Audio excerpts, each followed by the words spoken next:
აქცია სამ მიზანს ემსახურება. პირველი ის, რომ მიუხედავად იმისა, რომ ეს პროექტი შეთანხმებულია შენადობის ნებართვას გაცემულია, ჩვენ ვითხოვთ ამ პროექტის შეჩერებას.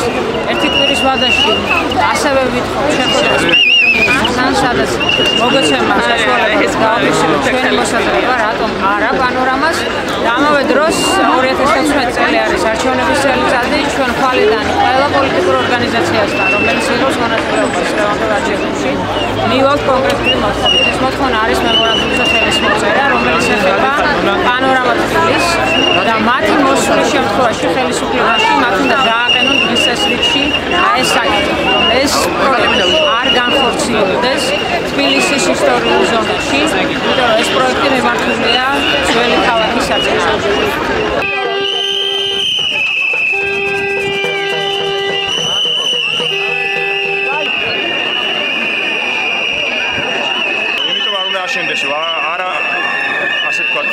არ ითვალისწინებს არც სოციალურ ასპექტებს, არც გარემოს დაცვით, არც კულტურული მემკვიდრეობის დაცვით ასპექტებს და ამითი ურტყავს მთლიანად ქალაქს, განსაკუთრებით ძველობას, რომელსაც მოშლის ეს თვითონ პროექტი არის ელიტარული, არ არის სოციალური პროექტი, ყველა მიცის.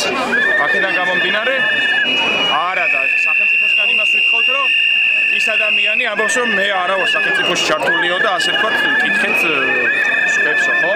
და ჩვენი არიან სახელმწიფო, რომელიც უნდა იყოს პასუხისმგებელი. თუ არ აიღებენ, გამოვა რომ ისე ხას გაუსვავენ იმას, რომ ის კაცი, ანუ ბიძინა ივანიშვილი არის არაფორმალური ლიდერი, რომელიც მხოლოდ და მხოლოდ ისე აწყობს ქალაქს, რომ თავისი ძალაუფლების ცენტრი გადმოიტანოს თავის სახთან.